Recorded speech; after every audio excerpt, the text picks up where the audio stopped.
What's up, guys? So today we're going to be discussing the many flood myths found throughout the world from many different cultures that had absolutely no contact with one another. And I'm going to be showing you how they are essentially the exact same story. And we're going to be discussing the possibility as to why that is, and perhaps the fact that they may come from one mother civilization. But before we get into that, I would like to introduce the sponsors of this video.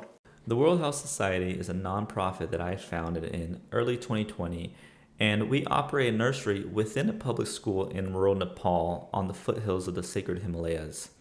As of now, we have 17 kids from the ages of 3 to 12. So the purpose of this nursery is to help the working family in this rural village that need daycare assistance so that the kids don't have to follow them to work, often on the farm or in shops. It's a place for the kids to focus on learning and fun. If you'd like to get involved, please follow us on Facebook and join the mission. You can find the link in the description below. We're also brought to you by Moringa, the tree of life. This tree is miraculous. It has got so many health benefits and it is a superfood. Now, the best way to plant the moringa tree is with seed bombs made from the best quality ingredients to ensure germination. You can check us out at seedballers.com, where you'll be able to browse the shop and see our different variety types. We have seed balls from the Moringa oleifera to many different wildflower types. All right, we have a lot to cover, so let's just get right into it. So these are the flood myths I'm going to cover right here. Of course, Noah and the Ark. That is, I believe, the most popular one. The next one is the Epic of Gilgamesh. This one is a little less well known, but actually predates the story of Noah and the Ark. It's from the Babylon tradition. And then we have the Vedic/Hindu flood myth from India, the Persian flood myth, the Philippine flood myth, the Thai flood myth, Vietnamese flood myth. We're going to cover the Incan flood myth and the Mesoamerican flood myth, which is Central America, so cultures from Central America, so mainly the Aztecs and Mayans. And then we are going to discuss the possibility of all these stories originating from one mother civilization. Now, the reason I'm going to propose this is because there is no way all these stories are just so similar by coincidence. It's just, that's not logical. It doesn't make sense. Now, of course, characters, names, and certain things here and there are different, but at their core, they are saying a lot of the same things, okay? So I'm going to propose at the end what I think that mother civilization may be. So let's begin with Noah and the Ark. I'm just going to go over some key details. So the story of Noah and the Ark is as follows. So God intended to return the earth to its pre-creation state of watery chaos by flooding the earth because of humanity's misdeeds. Now, this is an important point right here. Because of humanity's misdeeds. Now, you're going to find this a common theme throughout the stories is God is pissed with the way humans are behaving. Okay, so God warns Noah. This is another point you're going to find throughout the stories, is there's a warning to the Messiah or to the main character. He or she gets the message first directly from God. So God warns Noah of the flood and instructs him to build a vessel, in this case, a boat. Noah brings two of each animals, male and female, on the boat, and yada, yada, yada. Something I didn't put on here is that Noah at one point sends away a dove that comes back, I believe, on the seventh day with a twig indicating they found land. All right, moving on to the Epic of Gilgamesh that we have from this stone tablet that you see right here written in cuneiform. So the Epic of Gilgamesh predates the Bible by 500 to 800 years, roughly. Nobody's exactly sure, but it is older than the Bible. It's written on a stone tablet by the Akkadians of ancient Babylon. So the Epic of Gilgamesh goes as follows. And forgive me if I'm butchering the name, because I'm 100% going to butcher the name. Unsta Pishtum. Who the fuck would name their kid that? Jesus Christ. Unsta Pishtum tells Gilgamesh a secret story that begins in the old city of blah blah blah, in the banks of the Euphrates River. So apparently there's the great gods who have this plan that they're keeping secret, that they're going to cause a great flood. Seems like a fucked up thing to do, but that's what gods do, I guess, for fun. And the god Enki decides to repeat this plan to Unstapishtim through a wall. So he commands Unstapishtim to demolish his house and build a boat. Okay, so right here we see the similarities between this and Noah receiving the order to build the boat from a god. The only difference here is that in the Christian story, it's the Almighty God. It's in Christianity, there is one great God. Here in the Babylon tradition, there are many gods. Okay, different culture, same story. So what's interesting about this, however, is the boat must have equal dimensions with corresponding width and length. Now, that is really weird. That's not how a boat, like these people, the ancient Babylons knew about boats. They understood how to build a vessel that could navigate in the water. So the fact that this god is telling him to build this square boat is very strange. Another thing here is that we see the Anunnaki mentioned. So the Anunnaki before aliens actually stem from the Babylon tradition, and we see them in these stories written. So it says here, the Anunnaki gods lit up the land with their lightning. So anger, the gods being angered once again. The flood and wind lasted 6 days and 6 nights, flattening the land. On the seventh day, the storm was pounding like a woman in labor. Very interesting detail I just wanted to add.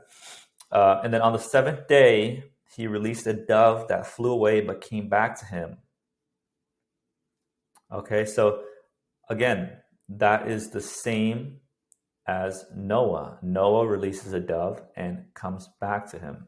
So this is the boat here that Enki, the god, tells Ushta-Pishtim to build. Okay, so it's very interesting that it's basically a cube with 6 levels.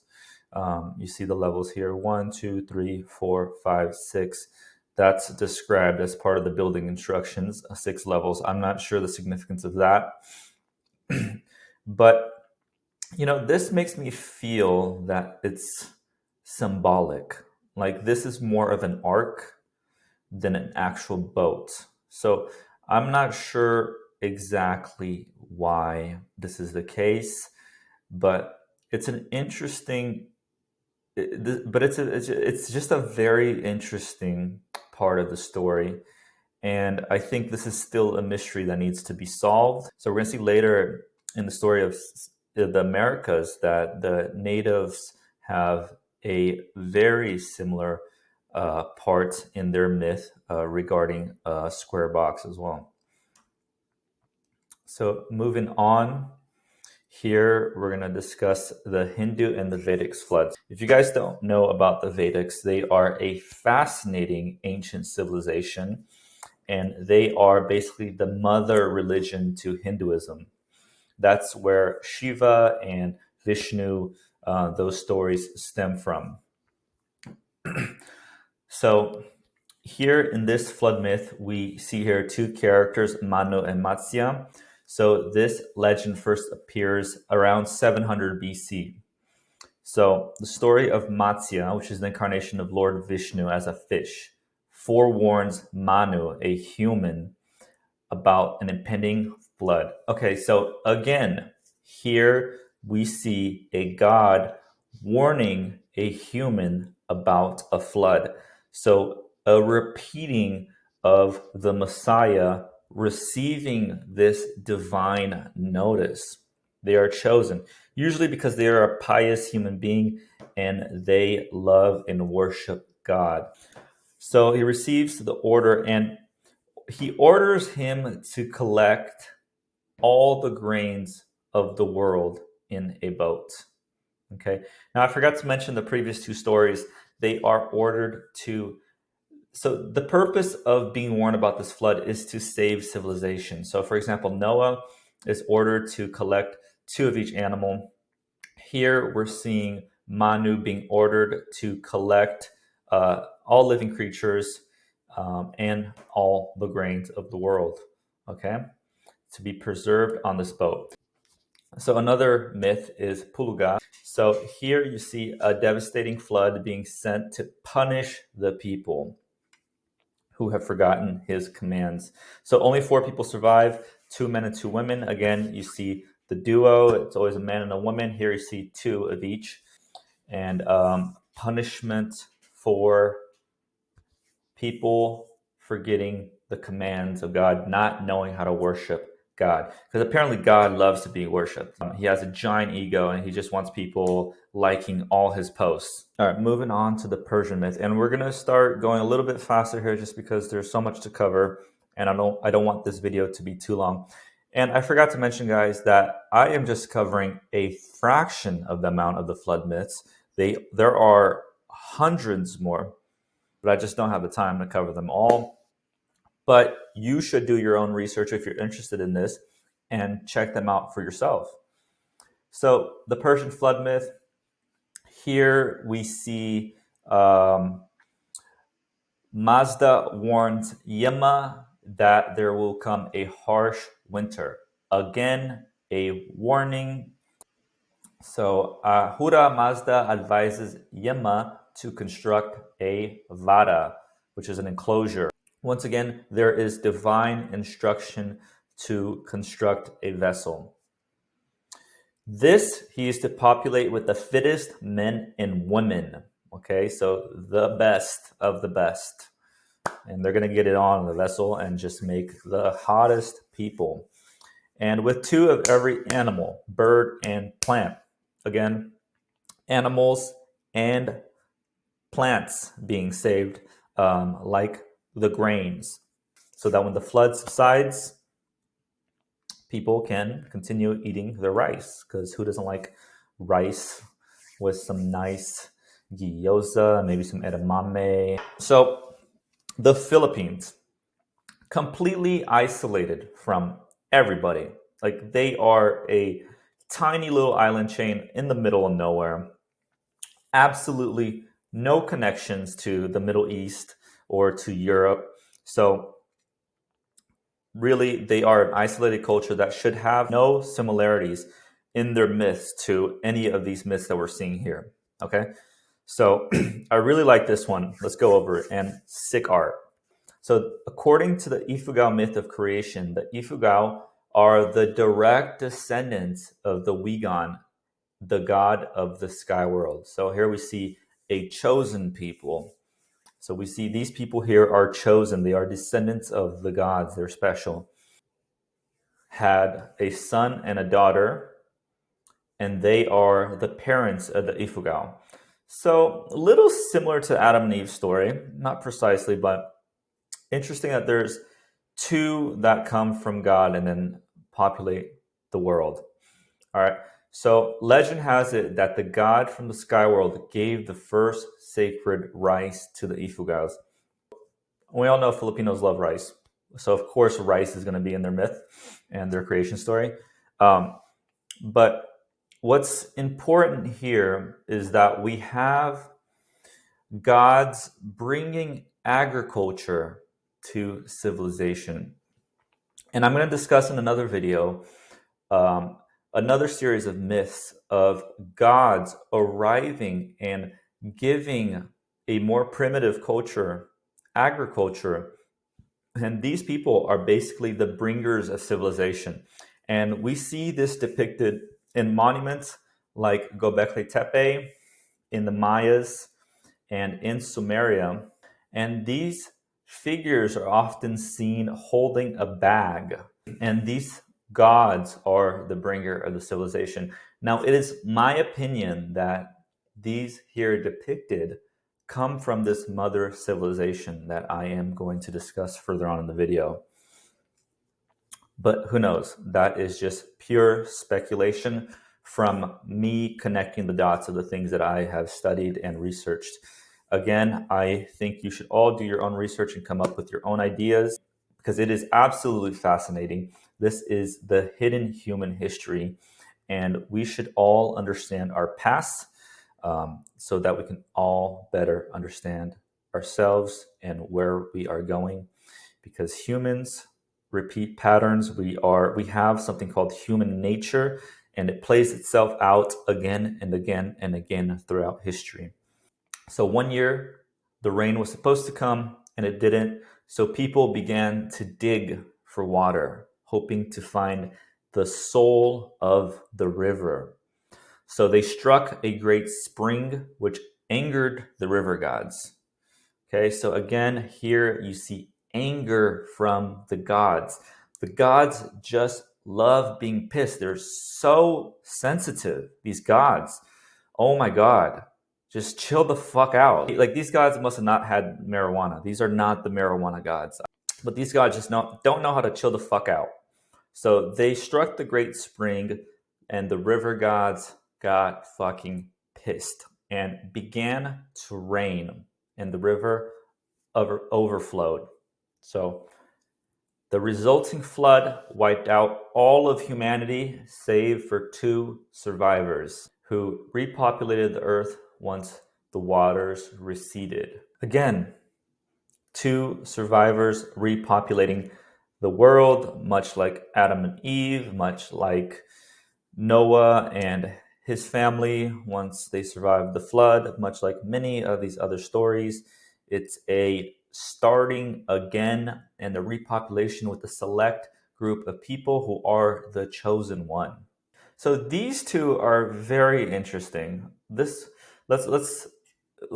don't look at the Vietnam story right now. Let's focus on the Thai. So according to the Thai creation myth, the first man and woman were created by the supreme god, Fu. Again, like Adam and Eve. 1,000 years passed.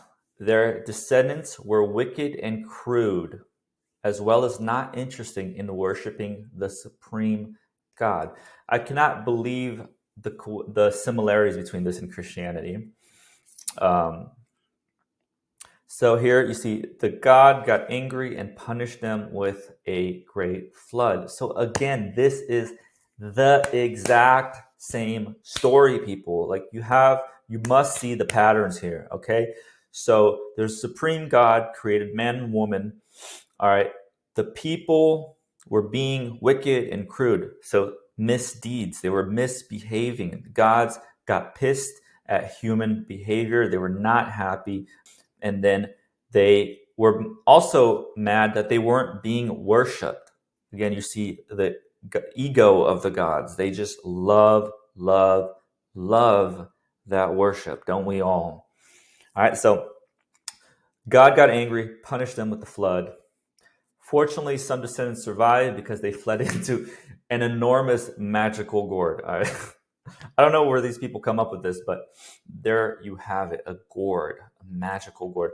But here we're going to see the gourd again in Vietnam. Now, of course, Thailand and Vietnam are both in Southeast Asia.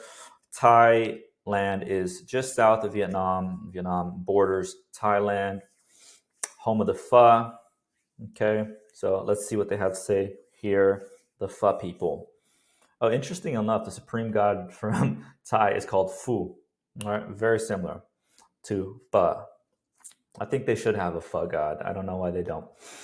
All right, anyways, in Vietnam, so it says here, virtually every Southeast Asian ethnic group in Vietnam tells a story of the Great Flood that leaves only 2 survivors who must consummate their marriage. So sometimes, so this is where it gets a little weird.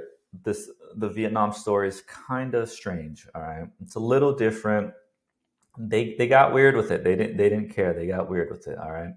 So it says here, sometimes they are siblings, sometimes a woman and dog. They must have done it doggy style. And then sometimes, but it says, but from this incestuous abnormality is born a gourd. So here you see the gourd. Now, I'm not really surprised that you're seeing the magical gourd here in both the Thai and Vietnamese story. Oh man, I misspelled Vietnam there. People, Vietnam, Vietnam. Don't mind me. All right.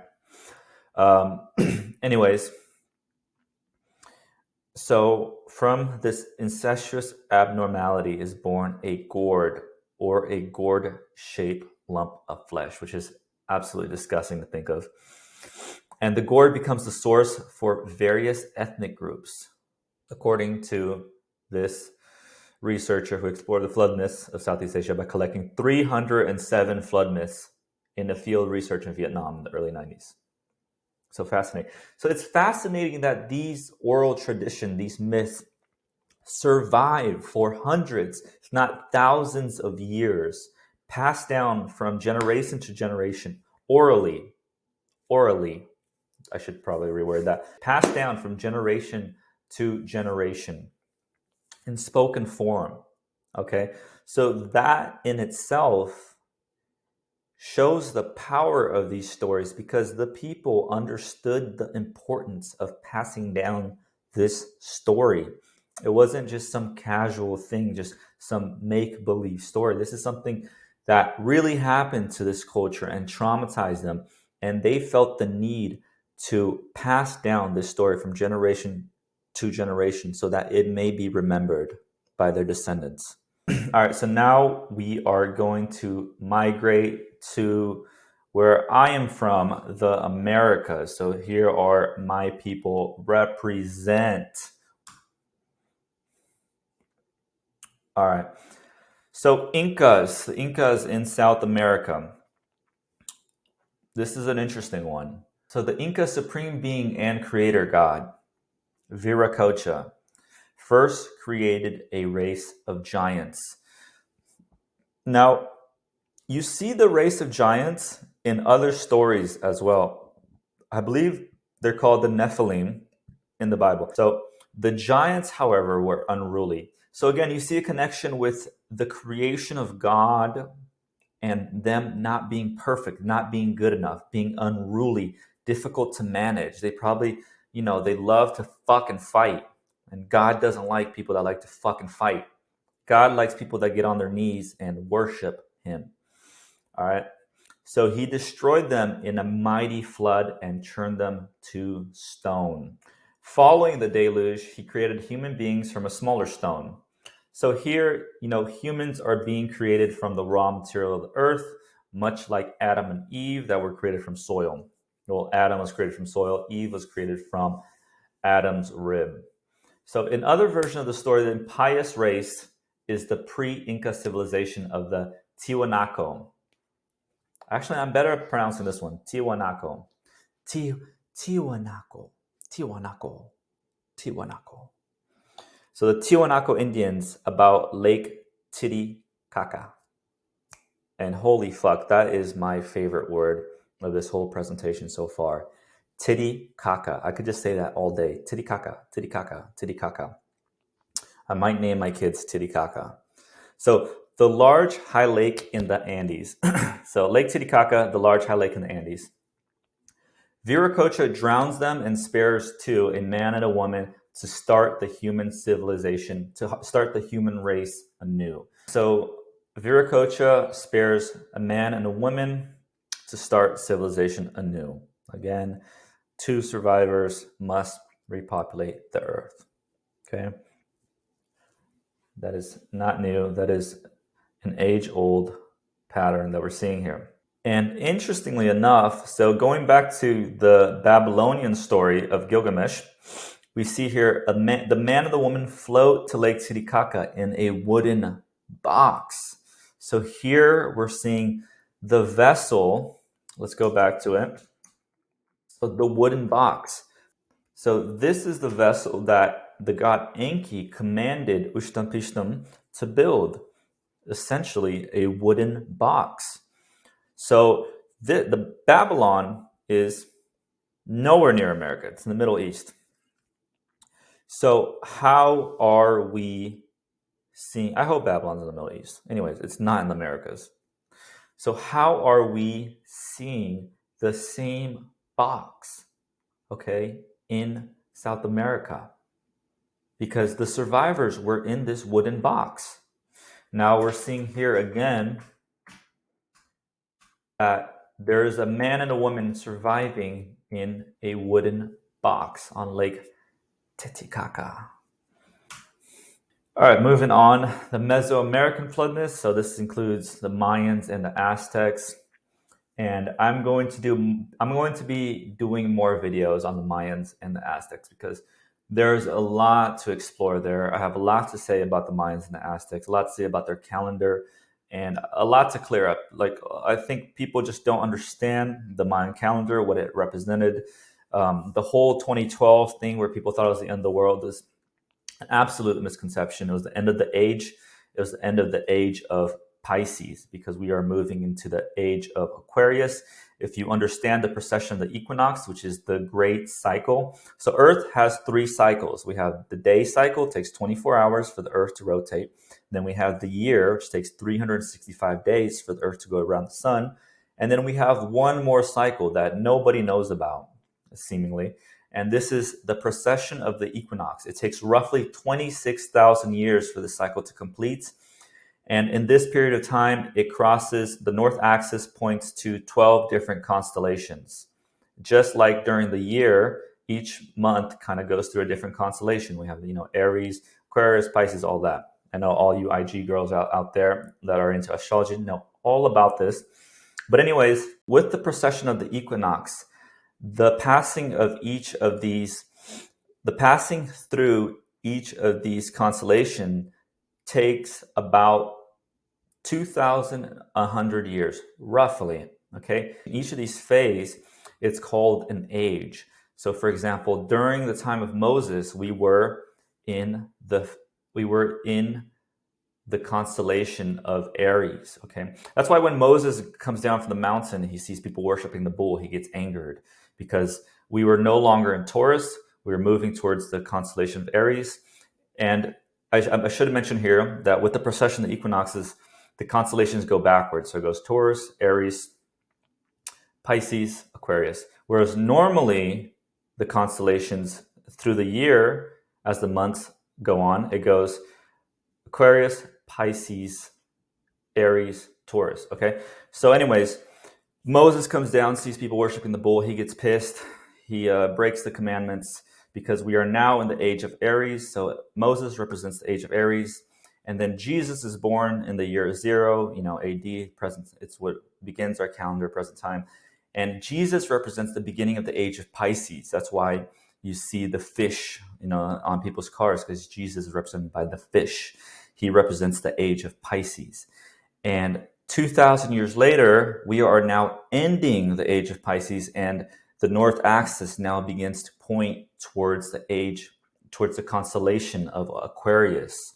And that's why the Mayan calendars, because the Mayans were excellent astronomers, they understood that we were leaving one constellation and going to another. Of course, they didn't call it Pisces, I'm sure they had their own myths and stories about the constellations, but they knew it was the end of one age and the beginning of another. And that's why they made the Mayan calendar, because it represented the end of the age of Pisces.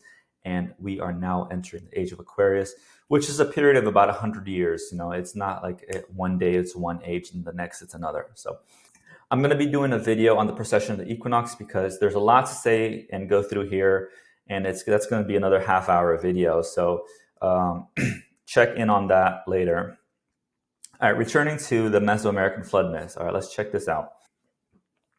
So one myth among the Huatecs has a man and his dog as the sole survivors of the deluge.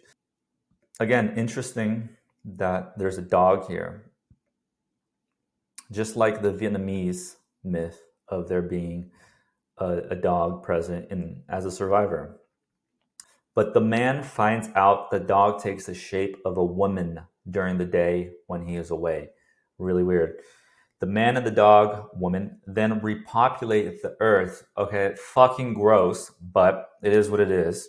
All right, so bestiality at its finest. Anyways, another myth found among the Aztecs and the Totonac people relates how a human couple survive by hiding in a hollow vessel and start to cook fish when the water subsides. When the smoke reaches the heavens, the gods become angry for no reason. Apparently, the gods are just angered at everything, even a little bit of smoke, so that people can eat. Okay, they're not Japanese. They don't eat sashimi. Okay, let them cook their fucking fish. So they punish them by turning them into dogs or monkeys, depending on the version. Again, the gods being angered, and here they're not causing the flood. The flood kind of already happened, but they are being punished. All right. Hollow vessel. Interesting. There's a hollow vessel in this one, kind of like the gourd. Again, so interestingly enough, here, so we see so that the gourd is a hollow vessel. So here we're seeing the dog and the hollow vessel being represented. So again, this is Mesoamerica, this is Central America, and Asia, the connection between that. These people had absolutely no contact with one another according to history as we know it, which I think there are giant holes and honestly things that are wrong about our history. All right, just to iterate here, in Mesoamerican myths, a variety of reasons are given for the occurrence of the flood. So right here, I'm going to list three. Either the world was simply very old and needed to be renewed, a cleansing. Two, that humans had neglected their duty to adore the gods, so not being worshipped. This is a reoccurring pattern here. And then three, or they were punished for transgression, meaning their misdeeds, just as we have seen before. In this case, cannibalism. That was something that was rather common in the indigenous population, in the Americas at least. They like to eat people. All right, folks. So the moment you have all been waiting for, and that is, that's my drum roll, the mother civilization. Now, what is this mother civilization? Well, the truth is, I don't know. Nobody does. There is no historian, there's nobody alive today that can say for certain that they have the answer to this. It's a giant fucking mystery. Okay, so let's start there. But I'm going to give you my thoughts and why I think that it may be this. So let me preface by saying that I am almost hesitant. I was hesitant to even bring this up because I don't want to be labeled as a quack, because this word has had so much quackadoodle around it that once you say it, you immediately are dismissed by researchers and historians or anybody of serious academic position. And that word is Atlantis. Okay? And no, I am not talking about crystals and flying vehicles and magic. I'm talking about an ancient civilization that was described by the Egyptians in 300 BC, told to an Athenian statesman, and passed down from him to Plato's grandfather, then to Plato, who wrote down this story. Okay, that is the one and only source that we have for Atlantis.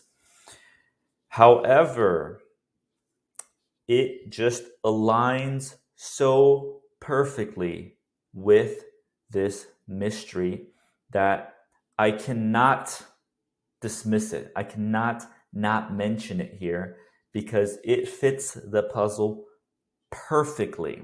Okay, I think this is the mother civilization where all the myths stem from. All right, and we have very little, very little information on Atlantis, but the information that we do have from Plato explains so much. All right, so let's get into it right now. So the story of Atlantis is mentioned in Plato's dialogue, Timaeus and Critias. All right. It's described as a powerful and advanced kingdom that sank in a night and day in the ocean around 9600 BC. All right. So that date is super important because that is around the time that a meteor hit North America and set the continent on fire. This event caused global warming. At that time, around 10,000 BC, we were in a mini ice age called the Younger Dryas period. Okay. So when this meteor hit, it caused the temperature of the earth to rise and it sent us out of this ice age. The ice caps in the North Pole melted, causing sea levels to rise drastically, instantly. And I believe that this is what's responsible for the flood myths. So, where did Plato get this story of Atlantis? Okay, so Plato heard the story from his grandfather, who had heard it from an Athenian statesman, Solon. I've heard in some versions Solon's supposed to be Plato's uncle or something.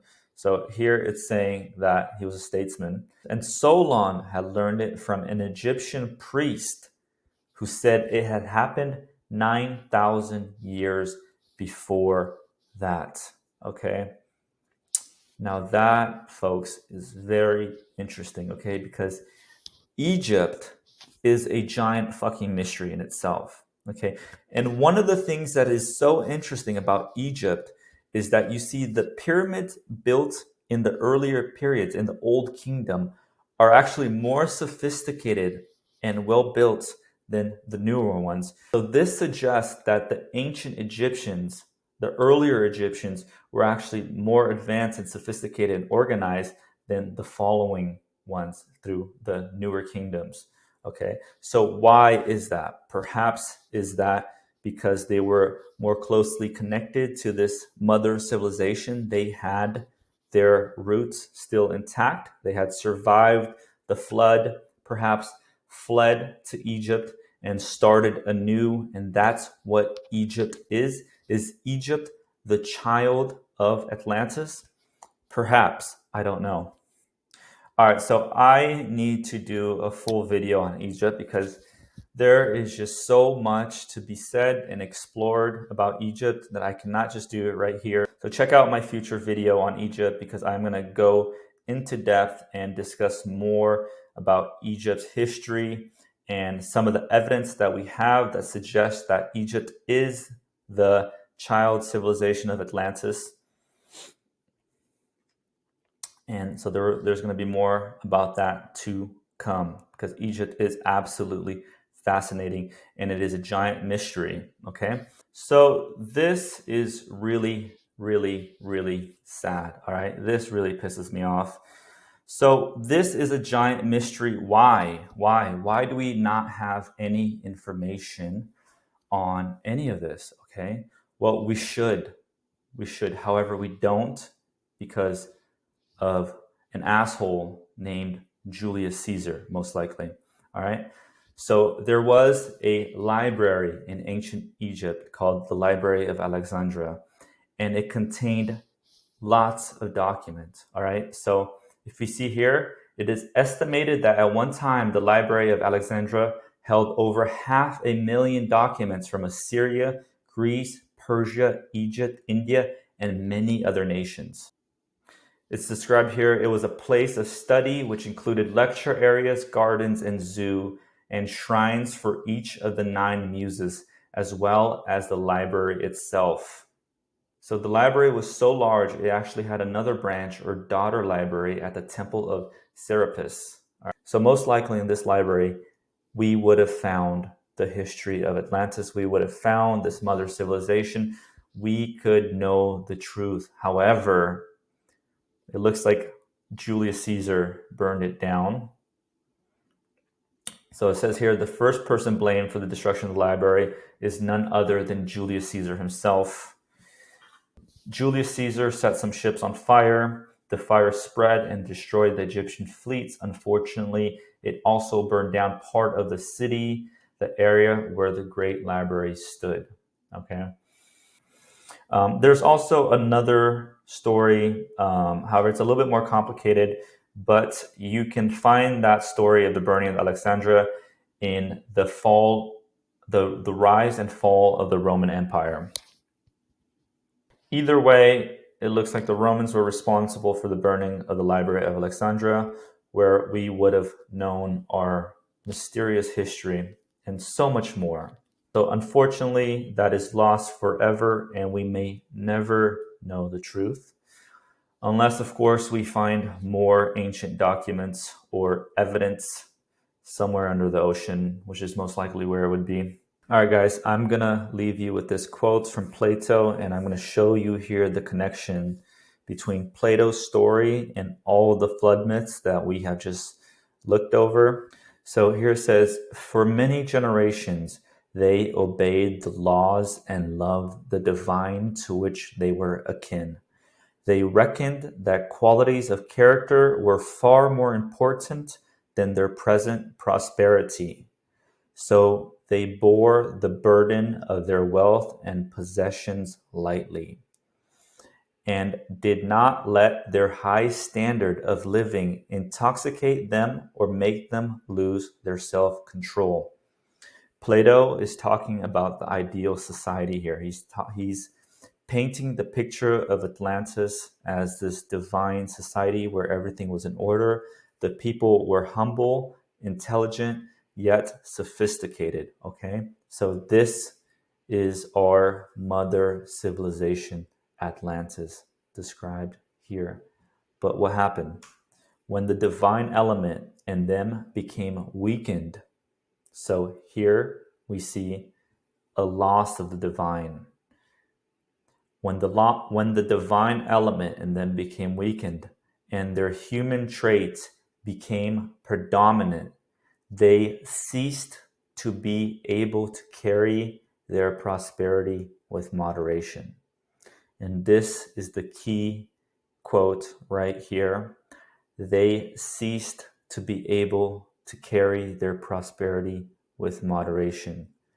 And then God strikes them down. There's an earthquake, there's a tremor, and the sea level rises. And in a day, Atlantis is gone and underwater forever and lost in time and history. So, what do we see here? Here again, we see the same pattern as the flood myths. You see that the people lose their divine elements. They lose their connection with God. Here, they cease to be able to carry their prosperity with moderation. They become consumed by materialism, which, as a matter of fact, is what's happening in our society today. Okay? People have lost their connection to their divine self, and they are more focused in acquiring material possessions, even though it doesn't sustain them, even though it doesn't sustain happiness. They have become drunk with the desire to own and possess. Okay, so that is what Plato describes happened to Atlantis. People lose their divine connection and it's followed by a flood. Okay, that is the exact same pattern that we see time and time again in all these flood stories. The Epic of Gilgamesh, the Babylons that I talked to you about, they are the origins of organized civilization, of agriculture and all that. So that is around 4000 BC max. But Atlantis is much older, yet they have the same story that trickles down in myths from all over the world. All right. Is that a coincidence? I highly doubt that. I don't believe in coincidences when they happen time and time again, all right, from people that had absolutely no connection with one another. Coincidence can only go so far, all right? This is a part of our human history that has been lost. It was burned in the library of Alexandria, most likely, and we will likely never know. Our only chance to solve this mystery is to find the lost city of Atlantis, which is most likely underwater somewhere. There's also some evidence that it could be somewhere in Africa. I'm going to make another video and discuss all the possibilities. There's lots of geological evidence that's absolutely fascinating. Geologist Randall Carlson has done lots of great work and he presents wonderful information. So I'm going to go over that in the video. All right, guys, that's all the time that we have for today. We only went over a small fraction of all the flood myths out there. We only have a limited amount of time. So I just wanted to focus on the ones that I thought was most important. I suggest that you all go out and do your own research and make up your own mind as to what happened and what is this potential mother civilization from which we all stem from. And if you guys like the content, please like and subscribe and hit that notification bell to be notified of when my next video drops. Thank you so much for watching, everybody, and be well.